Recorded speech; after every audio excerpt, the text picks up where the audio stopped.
Avez-vous déjà, ne serait-ce qu'une seule fois, regardé profondément dans les yeux d'un chat au milieu de la nuit, pas un simple coup d'œil, mais un véritable regard, fixe et pénétrant? Si vous l'avez fait, vous avez sans doute ressenti ce frisson étrange, cette sensation inexplicable qu'il ne vous regardait pas simplement, mais qu'il voyait à travers vous. Il voyait quelque chose que vos yeux humains, voilés par les distractions de ce monde matériel, sont incapables de percevoir. Il y a un secret caché derrière ces pupilles verticales qui se dilatent dans l'obscurité, un secret qui remonte à la nuit des temps, bien avant que nos villes modernes ne couvrent la terre, à une époque où le lien entre le ciel et la terre était plus visible, plus tangible. Ce que vous allez entendre aujourd'hui n'est pas une simple compilation de faits biologiques ou d'histoires mignonnes pour passer le temps. Non, ce que nous allons dévoiler ensemble est une vérité qui a été murmurée par les sages, confirmée par les actions du meilleur des hommes, et qui touche à la structure même de la miséricorde divine, dispersée sur cette terre. C'est une vérité qui pourrait changer à jamais la façon dont vous regardez cette créature qui dort peut-être à vos pieds, en ce moment même. Mais avant d'ouvrir cette porte interdite sur le monde de l'invisible, et de découvrir pourquoi cette créature a un accès privilégié à des dimensions que nous ignorons, je vous invite, non, je vous implore de cliquer sur le bouton s'abonner et d'activer la cloche. Rejoignez ceux qui cherchent la vérité au-delà des apparences. Ce voyage ne fait que commencer, et vous ne voudrez pas manquer la révélation finale qui attend votre âme. Imaginez un instant le silence absolu du désert d'Arabie. Il y a plus de 1400 ans. Le ciel est une tapisserie infinie d'étoiles, si vaste et si lourde qu'on a l'impression qu'elle pourrait s'effondrer sur les dunes dorées. Dans ce silence, une vibration se fait entendre. Pas un cri, pas un hurlement, mais un son bas, rythmique, apaisant. C'est le ronronnement. La science moderne, dans son arrogance, essaie encore de comprendre ce son. Ils nous disent que le chat ronronne à une fréquence comprise entre 20 et 140 Hz. Ils ont découvert, à leur grande stupéfaction, que cette fréquence exacte correspond aux fréquences utilisées en médecine thérapeutique pour accélérer la guérison des os, pour réduire la douleur, pour calmer le système nerveux, et même pour réparer les tissus musculaires. Réfléchissez-y une seconde. Est-ce un hasard? L'univers, dans sa complexité mathématique infinie,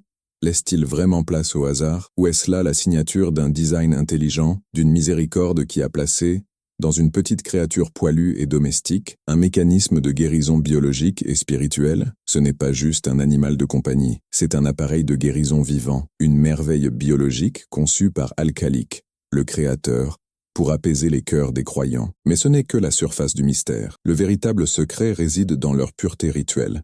Une pureté qui défie les lois habituelles de la nature animale. Nous savons que dans l'islam, la notion de najasa, d'impureté, est prise très au sérieux. La salive du chien, par exemple, nécessite un nettoyage rigoureux 7 fois, dont une avec de la terre. C'est une règle, une protection. Mais le chat marche dans les rues. Il chasse, il rôde. Et pourtant, regardez la scène qui a bouleversé les compagnons et qui continue de résonner à travers les siècles comme une leçon d'humilité divine. Nous sommes à Médine. La lumière du soleil frappe les murs d'argile. Un homme noble, Kabsha bint Kab ibn Malik, rapporte une histoire qui nous laisse sans voix. Son beau-père, le grand compagnon Abu Qatada, entra dans la maison. Il se prépara pour l'acte sacré de l'ablution, le wudu, cette purification nécessaire pour se tenir devant le roi des rois. On lui versa de l'eau dans un récipient. L'eau était claire, précieuse dans ce climat aride. Soudain, une ombre se glissa, un chat. Il s'approcha du récipient, assoiffé, cherchant à boire. Que feriez-vous? Votre premier réflexe serait peut-être de chasser l'animal,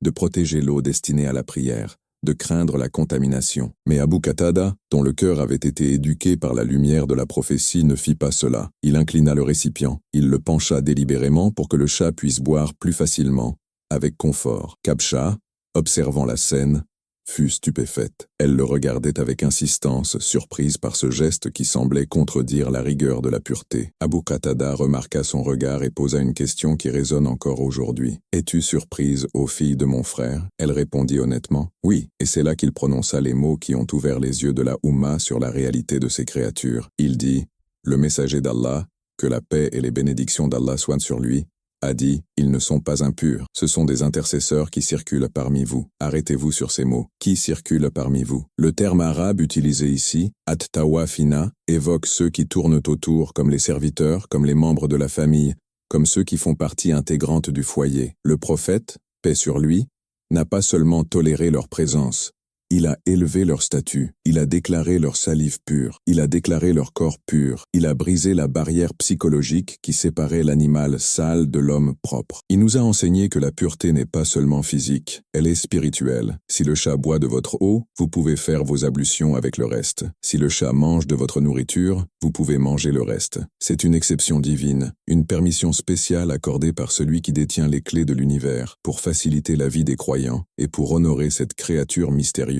Mais pourquoi? Pourquoi cette exception pour le chat et non pour d'autres? C'est ici que le mystère s'épaissit. C'est ici que nous devons quitter le domaine du visible pour entrer dans celui de la sensation et de l'énergie. Avez-vous déjà remarqué comment un chat fixe un coin vide de la pièce? Comment ses oreilles pivotent vers un son que vous n'entendez pas? Comment, parfois, il semble suivre du regard quelque chose qui traverse le salon, alors qu'il n'y a personne? Les textes sacrés nous parlent d'un monde parallèle au nôtre, le monde des djinns, le monde des anges, un monde voilé à nos yeux, mais peut-être pas au leur. Il est dit que lorsque le coq chante, il a vu un ange, et nous devons demander à Allah de sa grâce. Il est dit que lorsque l'âne braie, il a vu un diable, et nous devons chercher refuge auprès d'Allah. Les animaux ont des perceptions qui dépassent notre spectre limité, et le chat, ce chasseur silencieux, capable de voir dans l'obscurité presque totale, capable de détecter le moindre mouvement, la moindre perturbation de l'air, qu'est-ce qu'il voit réellement? Est-il un gardien, un témoin silencieux des forces qui nous entourent? Il y a une croyance ancienne, une sensation partagée par beaucoup, que la présence d'un chat dans une maison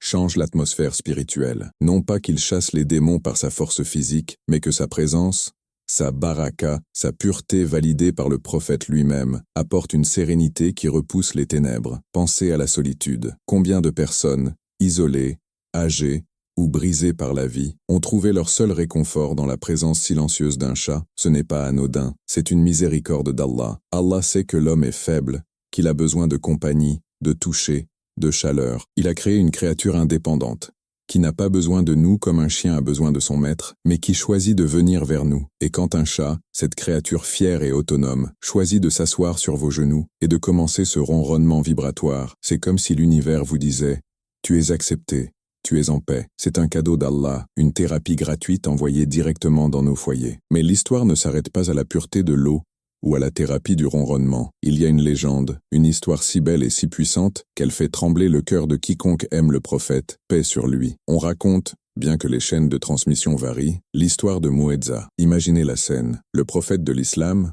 l'homme pour qui l'univers a été créé, s'apprête à prier. Il porte sa robe, son manteau. Et là, endormi paisiblement sur la manche de son habit, se trouve Mu'edza, son chat favori. L'appel à la prière, l'adhan, retentit. Il est temps de partir. Le devoir appelle. La communauté attend. N'importe qui d'autre aurait secoué l'animal, l'aurait poussé doucement pour récupérer son vêtement. C'est juste un animal après tout, et c'est la prière obligatoire. Mais que fait la miséricorde pour les mondes? Il ne veut pas déranger le sommeil de cette petite créature. Il ne veut pas briser sa paix. Alors il prend une paire de ciseaux. Le prophète de Dieu coupe la manche de son propre vêtement. Il mutile son habit pour préserver le repos d'un chat. Il se lève, laissant le chat dormir sur le morceau de tissu coupé, et part diriger la prière avec une manche manquante. Pouvez-vous concevoir une telle douceur, une telle humilité? Si cette histoire est vraie, elle nous montre que la compassion en islam n'a pas de limite. Elle ne s'arrête pas aux humains. Elle englobe tout ce qui a un cœur qui bat, tout ce qui a un souffle. Elle nous montre que la grandeur ne réside pas dans la domination,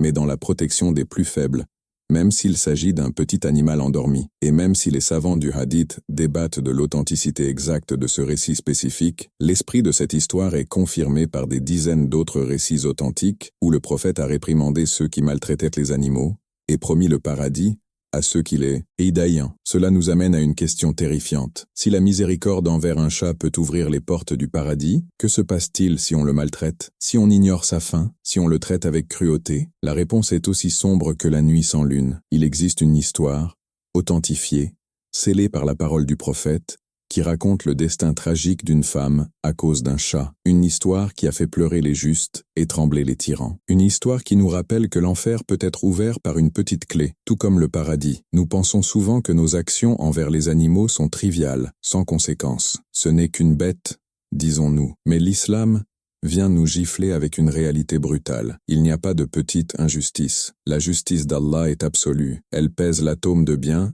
et l'atome de mal. Et dans le regard de ce chat que vous croisez dans la rue, il y a un témoin. Il y a une caméra divine qui enregistre votre comportement. Allez-vous le chasser avec un coup de pied? Allez-vous le laisser mourir de soif? Ou allez-vous voir en lui une créature qui glorifie Allah dans une langue que vous ne comprenez pas? Car oui, tout glorifie Allah, les pierres, les arbres, les oiseaux et les chats. Il n'y a rien qui ne le glorifie par sa louange, mais vous ne comprenez pas leur glorification. Coran 17:44. Quand le chat ronronne, est-il en train de faire son dhikr? Est-il en train de chanter les louanges de celui qui l'a nourri et protégé? Et quand vous le maltraitez, interrompez-vous une prière cosmique? Nous sommes au bord d'un précipice de compréhension. Nous avons effleuré la surface de la pureté rituelle et de la compassion prophétique. Mais il y a plus, beaucoup plus. Il y a des récits de chats qui ont protégé des mosquées, des chats qui ont été les seuls compagnons de saints hommes isolés dans des grottes, des chats qui semblent avoir une connexion inexplicable avec le destin des hommes. Dans le prochain chapitre, nous allons descendre plus profondément dans l'histoire sombre et lumineuse. Nous allons parler de l'enfer et du paradis, liés par le destin d'un félin. Nous allons découvrir comment une simple gorgée d'eau donnée à un animal peut effacer des montagnes de péché, et comment une simple négligence peut sceller un destin éternel dans le feu. Préparez-vous, car ce que nous allons aborder ensuite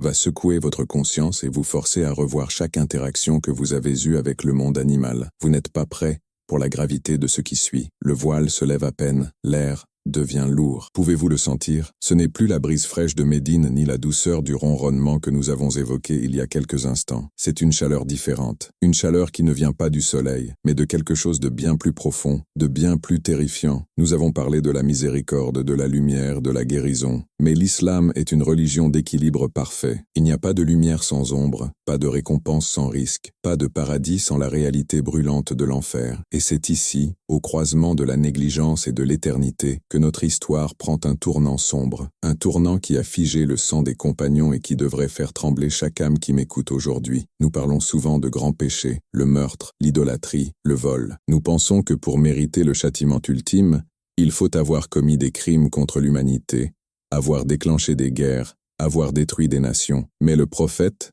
que la paix et les bénédictions d'Allah soient sur lui, nous a ouvert une fenêtre sur l'invisible, une fenêtre qui donne directement sur le feu de la géhenne, et ce qu'il y a vu a bouleversé toutes les logiques humaines. Il n'a pas vu un tyran sanguinaire à cet instant précis. Il a vu une femme qui peut-être priait, une femme qui peut-être jeûnait, mais cette femme portait sur ses épaules un fardeau qu'elle jugeait léger, alors qu'auprès d'Allah, il était plus lourd que la montagne de Uhud. L'histoire est rapportée par les deux grands imams, Al-Bukhari et Muslim, ce qui lui confère le plus haut degré d'authenticité. Il n'y a aucun doute, aucune échappatoire. Le messager d'Allah a dit « Une femme est entrée en enfer à cause d'une chatte ». Laissez cette phrase pénétrer votre esprit. Pas à cause de la sorcellerie, pas à cause de l'adultère, à cause d'une chatte. Mais que s'est-il passé? Était-ce une haine soudaine? Non, c'était pire. C'était de la cruauté froide, calculée, ou peut-être une négligence devenue sadisme. Le hadith précise, elle l'a enfermée jusqu'à ce qu'elle meure. Imaginez la scène, imaginez la pièce sombre, la porte qui se referme, le bruit du verrou qui tourne. À l'intérieur, une créature vivante, une créature qui respire, qui sent, qui a peur. La femme est partie, elle a continué sa vie. Elle a mangé, elle a bu, elle a dormi. Mais derrière cette porte close, le drame se jouait, minute par minute, heure par heure. La chatte a d'abord miaulé, un appel à l'aide. Un appel à la compassion. J'ai faim. J'ai soif. Ouvre-moi. Mais le cœur de la femme était plus dur que la pierre. Le prophète décrit l'acte avec une précision chirurgicale qui nous glace le dos. Elle ne l'a pas nourri, elle ne lui a pas donné à boire quand elle l'a enfermée, et elle ne l'a pas laissé sortir pour qu'elle mange des insectes de la terre. Ce n'était pas seulement un meurtre, c'était une torture. C'était l'interdiction de l'instinct de survie. Allah a donné à chaque créature les moyens de subsister. Si vous laissez un chat dehors, Allah le nourrira, il chassera, il trouvera de l'eau. Mais cette femme s'est interposée entre la créature et la subsistance de son créateur. Elle a joué à Dieu, elle a décidé de quand la vie s'arrêterait, en privant cette âme de ses droits fondamentaux. Imaginez l'agonie lente, la gorge qui se dessèche, devenant comme du papier de verre, l'estomac qui se tord de douleur, les griffes qui grattent le bois de la porte jusqu'à ce qu'elle saigne, cherchant une issue qui n'existe pas, le silence qui s'installe progressivement alors que les forces quittent le petit corps, les yeux qui se voilent, et finalement le dernier soupir, seul, dans le noir, ignoré par le monde des hommes,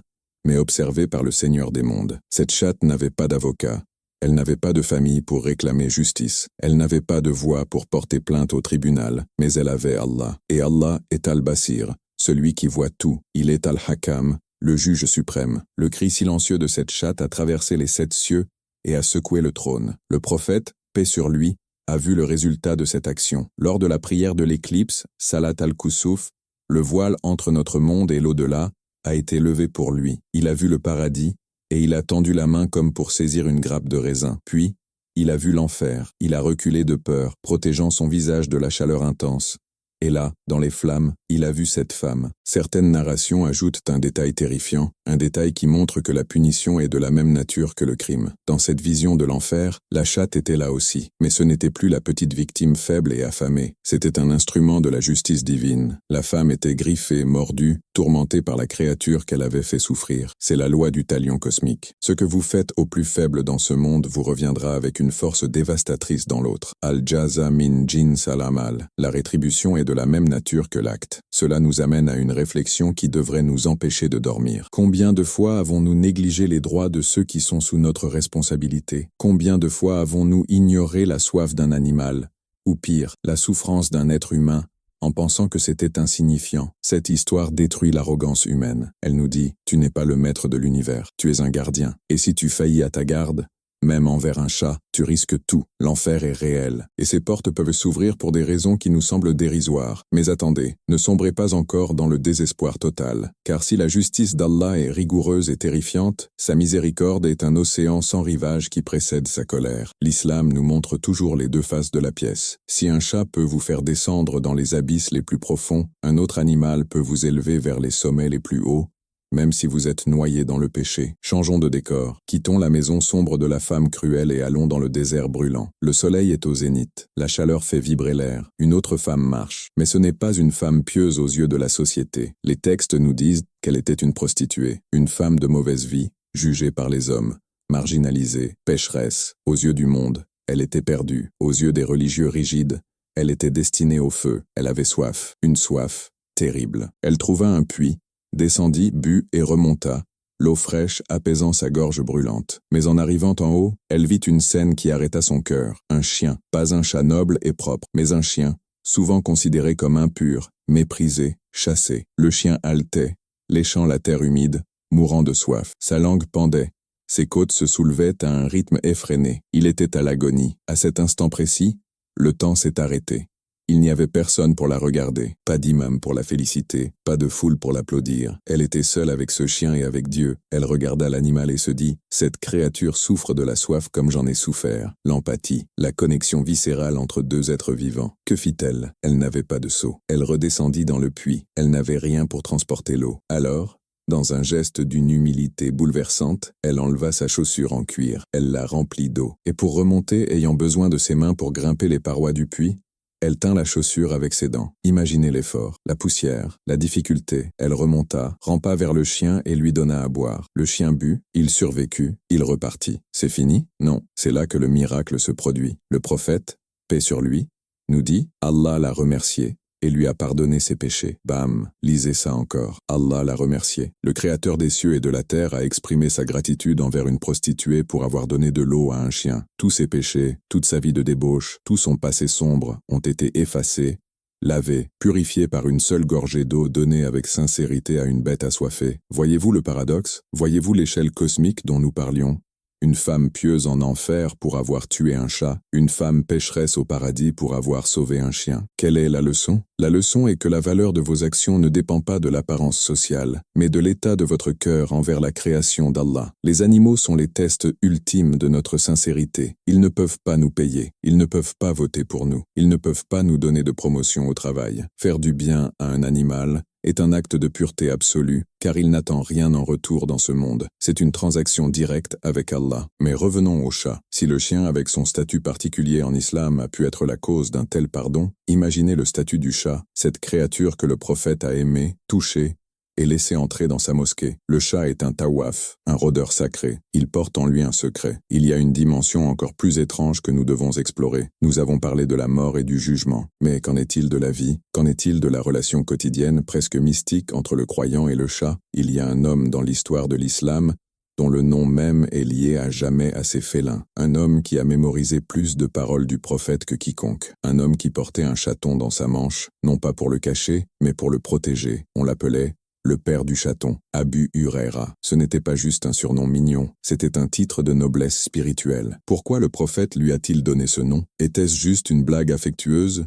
Ou y avait-il une reconnaissance d'un lien spécial? Abu Huraira avait un secret. Il savait que ces créatures attirent à la baraka, la bénédiction. Il savait que la gentillesse envers eux ouvre l'esprit et la mémoire. Certains mystiques disent que la présence d'un chat aide à la méditation, que son ronronnement dissipe les waswas, les chuchotements sataniques. Avez-vous déjà essayé de lire le Coran avec un chat à côté de vous? Avez-vous remarqué comme il devient calme, attentif, comme s'il écoutait la récitation? Contrairement aux chiens qui peuvent être agités par certains sons, les chats semblent entrer en transe à l'écoute du dhikr. Le chat voit ce que nous ne voyons pas. Rappelez-vous du premier chapitre. Si l'enfer est une réalité invisible que le chat de la femme cruelle a témoigné, le paradis est aussi une réalité invisible que le chat peut percevoir. On dit que les chats sont attirés par les tapis de prière. Pourquoi? Est-ce juste pour le confort du tissu? Ou sentent-ils la lumière qui descend sur celui qui prie? Sentent-ils la présence des anges qui entourent le croyant en prière? Il y a une histoire, moins connue mais tout aussi fascinante, qui circule parmi les gens de la connaissance à Damas. On raconte qu'un grand savant avait un chat qui ne mangeait que de la nourriture halal et qui refusait catégoriquement toute viande douteuse. Un jour,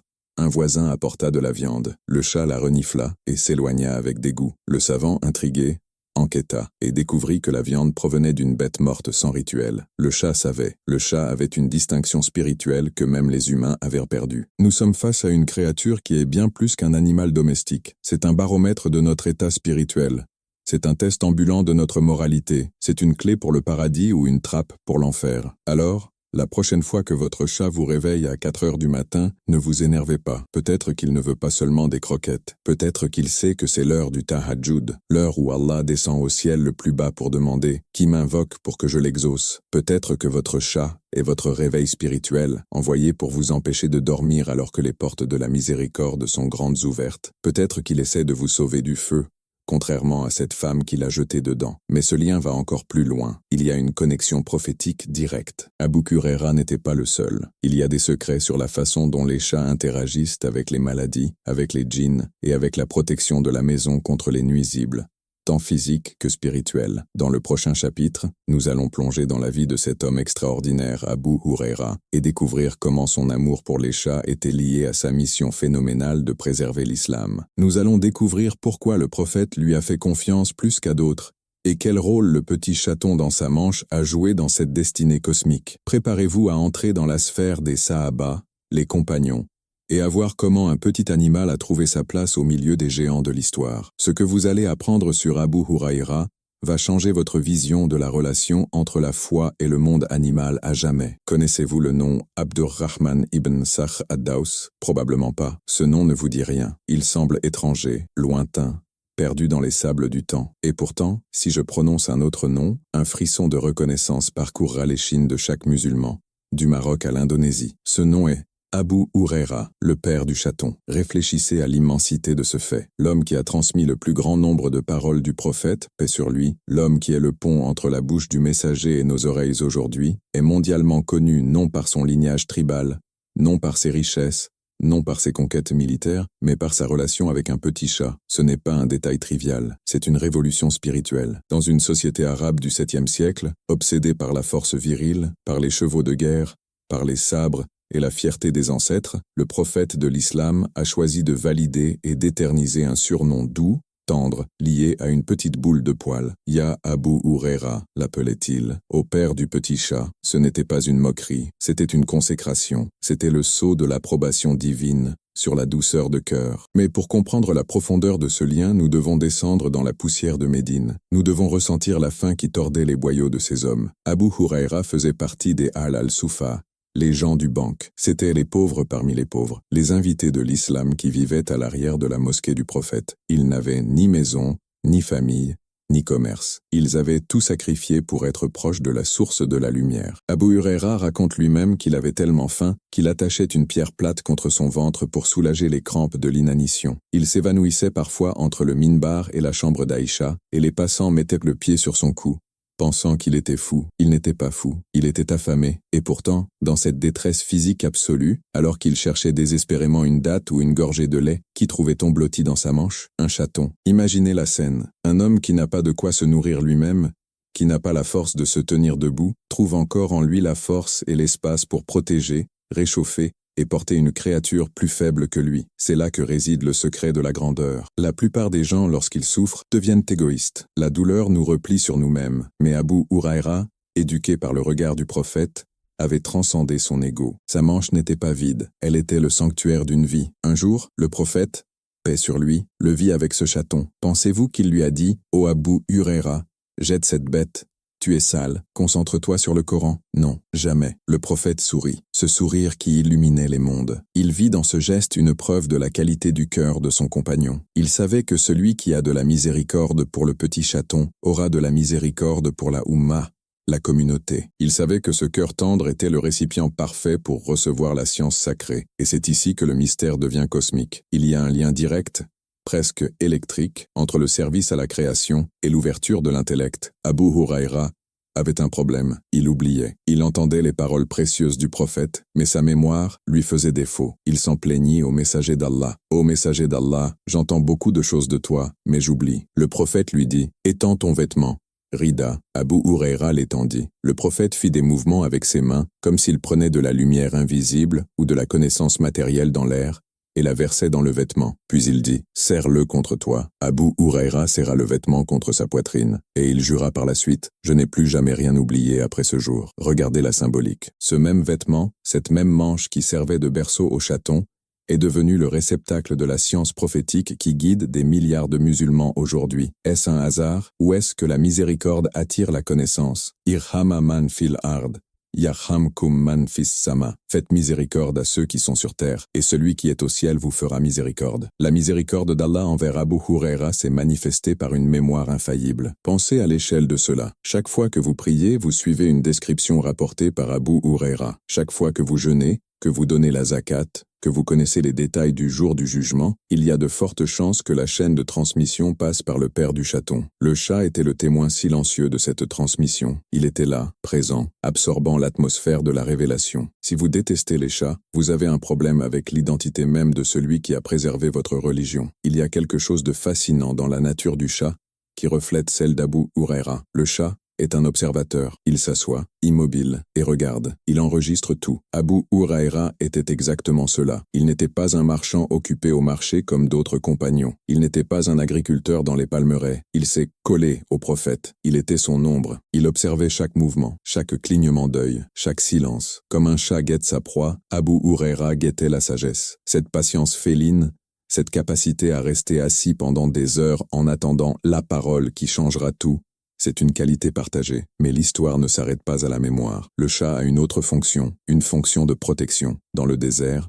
le danger est partout. Les serpents, les scorpions, les créatures venimeuses rampent dans la nuit, cherchant la chaleur des corps endormis. Et qui est le gardien naturel contre ces tueurs silencieux? Le chat. Le chat est une machine à tuer les serpents. Ses réflexes sont plus rapides que l'attaque du cobra. On raconte que dans la tente d'un guerrier ou d'un savant, le chat n'est pas seulement une compagnie, c'est un garde du corps. Il protège le corps physique du croyant contre le poison. Mais protège-t-il contre d'autres poisons? Des poisons invisibles? Nous arrivons à la frontière de l'étrange. Les chats réagissent à l'invisible. Nous l'avons mentionné, mais il faut creuser. Les djinns, ces êtres de feu sans fumée qui partagent notre monde. Les textes islamiques sont clairs, les animaux les voient. Le prophète nous a appris à chercher refuge auprès d'Allah lorsque nous entendons certains animaux crier la nuit. Mais le chat ne crie pas de peur. Il feule, il se hérisse, il fait face. Il y a une théorie parmi les gens du Tazkiya, purification de l'âme, que le chat agit comme un filtre énergétique. Sa présence perturbe les entités négatives. Pourquoi? Peut-être à cause de cette fréquence de ronronnement. Peut-être à cause de sa pureté inhérente. Si un djinn malveillant veut entrer dans un foyer pour causer des cauchemars ou de la discorde, il trouve souvent une barrière, une sentinelle aux yeux brillants qui ne dort jamais vraiment. Avez-vous déjà vu votre chat fixer un point dans le vide et feuler, ou courir après quelque chose d'invisible? Ne riez pas, ne dites pas « il est fou », dites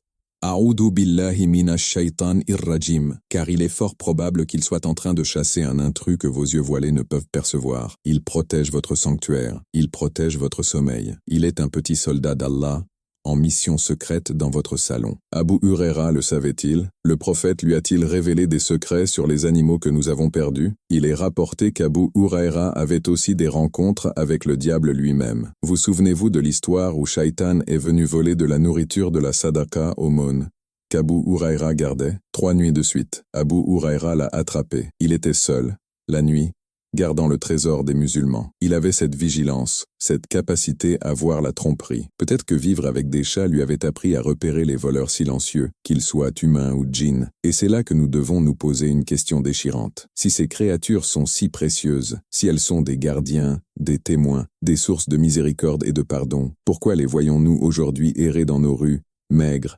malades, chassés à coups de pierre par des enfants qui se disent musulmans? Nous avons trahi l'héritage d'Abu Huraira. Nous avons oublié que le chat n'est pas un meuble, mais une créature qui a ses propres nations, ses propres louanges à Allah. Le chat que vous croisez ce soir devant votre porte est peut-être un test envoyé par Allah. Il porte peut-être en lui la clé de votre subsistance. Savez-vous que beaucoup de gens ont vu leurs revenus augmenter, leur maladie guérir ou leurs problèmes familiaux se résoudre après avoir recueilli un chat errant? C'est la baraka, c'est l'équation divine. Vous prenez soin d'une créature d'Allah, Allah prend soin de vos affaires. C'est mathématique, c'est spirituel, c'est inévitable. Mais il y a un danger qui guette, car si le chat peut voir les djinns et protéger la maison, il peut aussi être le véhicule de quelque chose de plus sombre si on ne fait pas attention. Il y a des légendes, mais aussi des avertissements sur les chats noirs et la magie. Pas que le chat soit mauvais, jamais, mais que sa forme peut être utilisée par des forces obscures pour tromper. C'est un sujet tabou, un sujet qui fait peur, mais nous devons l'aborder pour comprendre la totalité de la vérité choc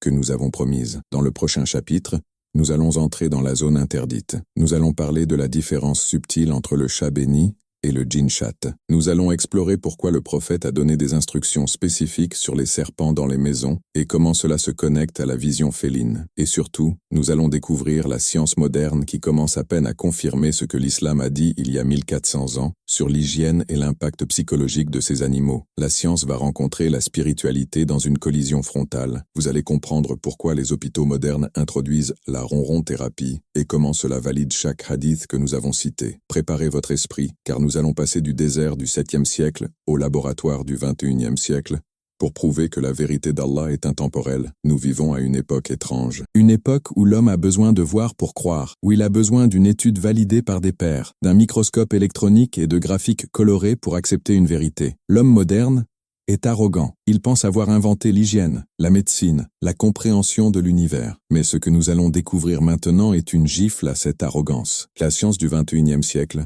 avec ses milliards de dollars de budget, est en train de s'agenouiller, essoufflé, devant une vérité qu'un homme illettré a prononcée dans le désert il y a 1400 ans. Regardons le chat sous le microscope. Oubliez l'animal mignon un instant. Regardez la biologie, regardez la machine. Le prophète, paix sur lui, a dit que le chat est pur. Il a dit que sa salive est pure. Pendant des siècles, les orientalistes et les critiques ont ri. Comment un animal qui se toilette avec sa langue, qui mange des souris, peut-il être chimiquement pur, disait-il. Puis les bactériologistes sont arrivés. Ils ont pris des écouvillons. Ils ont analysé la culture bactérienne de la bouche de divers animaux. Ce qu'ils ont trouvé a stupéfié la communauté scientifique. La bouche du chien, un foyer de bactéries, souvent pathogènes pour l'homme, confirmant la nécessité du nettoyage par la terre ordonnée par le hadith. La bouche de l'humain, sale, remplie de microbes. Mais la bouche du chat, c'est une anomalie biologique. Les scientifiques ont découvert que la salive du chat contient des enzymes naturelles qui agissent comme un antiseptique puissant. C'est un détergent biologique. Quand un chat se blesse, il se lèche. Il ne fait pas que nettoyer le sang. Il applique une pommade antibiotique produite par son propre corps pour tuer l'infection avant qu'elle ne commence. Sa langue,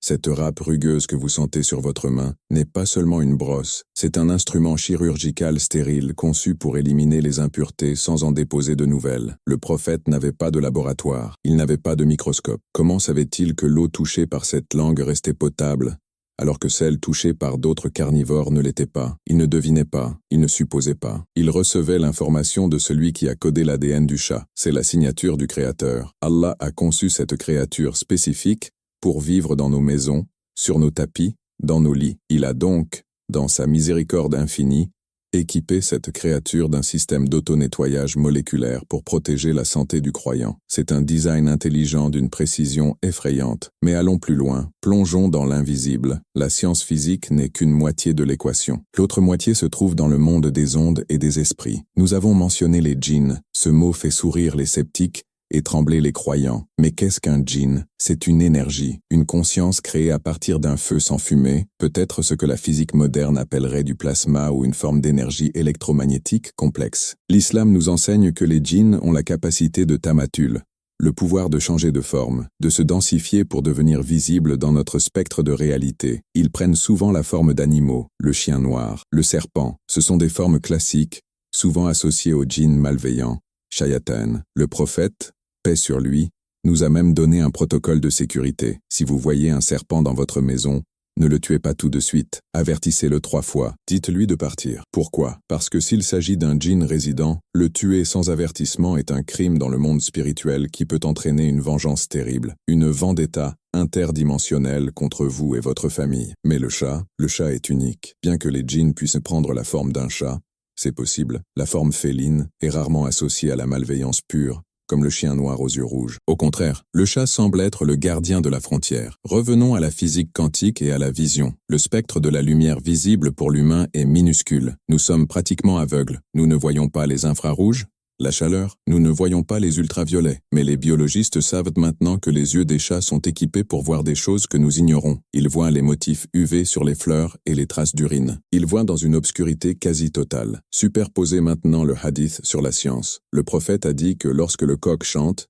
il voit des anges. Et le chat, son comportement suggère une vision similaire. Les anges sont créés de lumière, Nour. Les djinns sont créés de feu. Ce sont des énergies sur des spectres différents. Si l'œil du chat est calibré pour percevoir des spectres lumineux étendus, il est littéralement une caméra de surveillance biologique du monde spirituel. Quand votre chat fixe le plafond et suit un mouvement invisible, votre réaction moderne est de dire « il a un quart d'heure de folie ». Mais la réaction du croyant devrait être le frisson. Il voit peut-être un visiteur. Il voit peut-être un ange qui descend avec la miséricorde, ou un shaitan qui essaie de s'infiltrer. Le chat est votre radar, il est votre système d'alarme précoce. Dans un monde où nous sommes obsédés par la sécurité, où nous installons des caméras et des alarmes, nous ignorons le gardien le plus sophistiqué qui dort sur notre canapé. Et que dire de la thérapie vibratoire? C'est ici que le miracle devient tangible, physique, médical. La fréquence de 20 à 140 Hz. Je veux que vous compreniez l'ampleur de cela. Les agences spatiales, comme la NASA, ont un problème. Sans gravité, les os des astronautes se désintègrent. Ils perdent de la densité. Pour contrer cela, les scientifiques ont développé des plaques vibrantes pour simuler l'impact et stimuler la régénération osseuse. Devinez quelle fréquence ils utilisent? Exactement la même que celle du ronronnement du chat. Allah a placé dans la gorge de ce petit animal une technologie que nous avons mis des millénaires à comprendre. Le ronronnement n'est pas juste un son de satisfaction, c'est un mécanisme de survie. Un chat qui ronronne peut guérir ses propres fractures plus vite. Il peut renforcer ses propres muscles. Mais la miséricorde est qu'il partage cette fréquence avec vous. Des études cardiologiques ont montré que les propriétaires de chats ont 40% moins de risque de faire une crise cardiaque mortelle. 40%. Aucun médicament sur le marché n'a un tel taux de succès sans effet secondaire. Pourquoi? Parce que lorsque vous tenez ce chat, lorsqu'il vibre contre votre poitrine, il calme votre rythme cardiaque, il fait baisser votre pression artérielle, il répare votre stress au niveau cellulaire. C'est une guérison par résonance. C'est comme si le chat récitait un dhikr silencieux, une vibration de louange à Allah qui s'aligne avec la nature même de votre corps et le ramène à l'équilibre. N'est-ce pas par l'évocation d'Allah que les cœurs s'apaisent?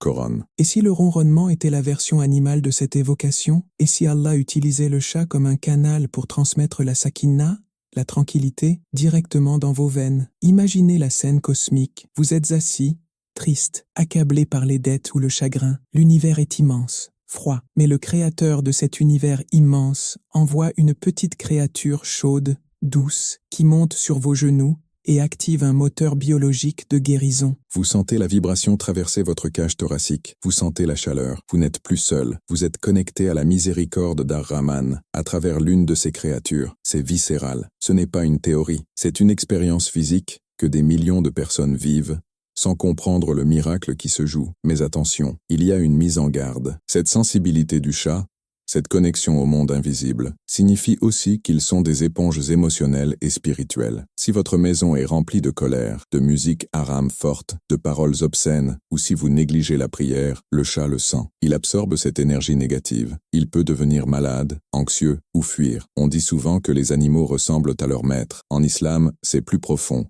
Les animaux reflètent l'état spirituel de leur maître. Si votre chat est constamment agité, effrayé, agressif, sans raison médicale, regardez-vous dans le miroir. Que se passe-t-il dans votre âme? Qu'avez-vous laissé entrer dans votre maison qui perturbe cette créature sensible? Le chat est un baromètre. Si l'aiguille s'affole, c'est que la pression spirituelle dans votre foyer est dangereuse. Nous avons traversé l'histoire, la théologie, et maintenant la science. Nous avons vu que le chat est pur, qu'il est un gardien, un guérisseur et un témoin. Tout cela nous mène à une conclusion inévitable, une responsabilité écrasante. Vous ne pouvez plus regarder un chat comme un simple animal. Vous savez maintenant ce qu'il est. Vous savez qu'il voit ce que vous ne voyez pas. Vous savez qu'il glorifie Allah par une vibration qui vous guérit. Vous savez que le prophète l'a honoré et qu'une femme a brûlé en enfer pour l'avoir trahi. Alors que faire? Comment appliquer cette connaissance immense dans votre vie de tous les jours dès demain matin? Comment transformer cette information en bénédiction pour vous et votre famille? Il nous reste un dernier acte, le plus important, la résolution pratique. Dans le dernier chapitre, je ne vais pas seulement vous donner des conseils, je vais vous donner une clé spirituelle. Je vais vous apprendre comment interagir avec ces créatures pour maximiser la baraka dans votre vie. Je vais vous donner une invocation, une perspective finale qui lira tout ce que nous avons appris. Et je vais vous demander de faire quelque chose de précis, quelque chose qui pourrait peser lourd dans votre balance le jour du jugement. Le voyage touche à sa fin, mais la porte vers l'action vient juste de s'ouvrir. Ne partez pas maintenant. Le secret final, la résolution pratica, est ce qui transformera ce savoir en lumière. Nous sommes arrivés au bout du voyage. Vous et moi, nous avons traversé les siècles. Nous avons marché dans les rues de Médine. Nous avons regardé dans les yeux du prophète, paix sur lui, coupant sa manche. Nous avons frémi devant les portes de l'enfer qui se sont refermées sur une femme cruelle, et nous avons été éblouis par la science moderne qui s'incline devant la révélation divine. Vous ne pouvez plus dire que vous ne saviez pas. L'ignorance est levée, le voile est déchiré. Maintenant, vous portez un fardeau. Le fardeau de la connaissance. Mais ce fardeau n'est pas lourd, c'est une clé dorée, petite, presque invisible, capable d'ouvrir les portes les plus lourdes et les plus rouillées de votre destin. Nous avons parlé de mystères, de djinns, d'anges et de fréquences de guérison. Mais tout cela ne sert à rien si cela reste dans votre tête. L'islam n'est pas une philosophie de salon, c'est une religion de mouvement, d'action, de sueur et de cœur. Alors, comment allez-vous utiliser cette clé? Voici votre arme spirituelle. Voici le secret que les gens négligent, parce qu'il semble trop simple. Le prophète, paix sur lui, a prononcé une phrase qui est la fondation de l'écologie spirituelle en islam. Fi kulli kabidin ratbatin ajr. Retenez ces mots, gravez-les dans votre conscience. Cela signifie, il y a une récompense pour chaque fois humide. Chaque fois humide. Quelle expression étrange et magnifique. Elle désigne tout ce qui est vivant, tout ce qui a besoin d'eau pour survivre, tout ce qui a un organe qui pulse. Cela signifie que la miséricorde d'Allah n'est pas exclusive aux humains, elle est universelle. Chaque fois que vous nourrissez un chat errant, chaque fois que vous versez de l'eau dans un bol en plastique au coin de la rue, vous ne faites pas simplement un acte de charité animale, vous effectuez une transaction directe avec le trône d'Allah. Imaginez la scène cosmique, vous êtes seul dans une ruelle sombre, il fait froid, vous voyez ce chat, maigre, les côtes saillantes, les yeux pleins de méfiance, il a été frappé par d'autres, chassé par des commerçants, il a peur. Mais vous vous arrêtez, vous vous baissez, vous brisez votre arrogance verticale pour descendre à son niveau horizontal. Vous lui offrez de la nourriture. À cet instant précis, le temps s'arrête. Le chat mange. Son foie humide est apaisé. Et alors que la nourriture descend dans son estomac, une lumière monte vers le ciel. Les anges écrivent, la balance penche. Vous venez peut-être, sans le savoir, d'effacer le péché majeur que vous avez commis la semaine dernière. Vous venez peut-être d'acheter votre place au paradis pour le prix d'une boîte de thon. C'est cela, le commerce avec Allah. Il donne l'infini en échange du fini. Il donne l'éternité en échange d'un instant de bonté. Mais attention, il y a une condition, l'ihsan, l'excellence. Ne jetez pas la nourriture comme on jette des ordures. Ne donnez pas avec dégoût, donnez avec honneur. Le prophète, paix sur lui, traitez les animaux avec dignité. Si vous avez un chat chez vous, ne le traitez pas comme un prisonnier. C'est un membre de la famille. C'est un tawaf. Respectez son espace. Respectez son sommeil. Rappelez-vous d'Abu Huraira. Rappelez-vous du prophète. Et maintenant, je vais vous donner une perspective qui doit vous hanter, dans le bon sens du terme, jusqu'à votre dernier souffle. Imaginez le jour du jugement, Yaum al-Qiyamah. Le ciel est plié comme un parchemin, les étoiles sont tombées, la terre est changée en une autre terre. Le soleil est à 1 mille au-dessus des têtes. La chaleur est insupportable. Les gens nagent dans leur propre sueur, terrifiés, nus, seuls. Nafsi, Nafsi, mon âme, crient même les prophètes. Personne ne connaît son sort. Allez-vous vers la droite, vers les jardins éternels, ou vers la gauche, vers le feu rugissant? Vous êtes devant la balance, Al-Mizan. Vos actions sont pesées. Vous voyez vos péchés s'empiler sur le plateau gauche, les mensonges, les regards interdits, les prières manquées, la médisance, l'arrogance. Le plateau gauche descend, lourd, sombre, vous tremblez, vous sentez l'odeur du feu, vous pensez que c'est fini, vous pensez que vous êtes perdu, et soudain, une petite forme apparaît, une forme de lumière, c'est le chat que vous avez nourri un mardi soir pluvieux, alors que personne ne vous regardait, c'est le chat que vous avez soigné quand il était malade.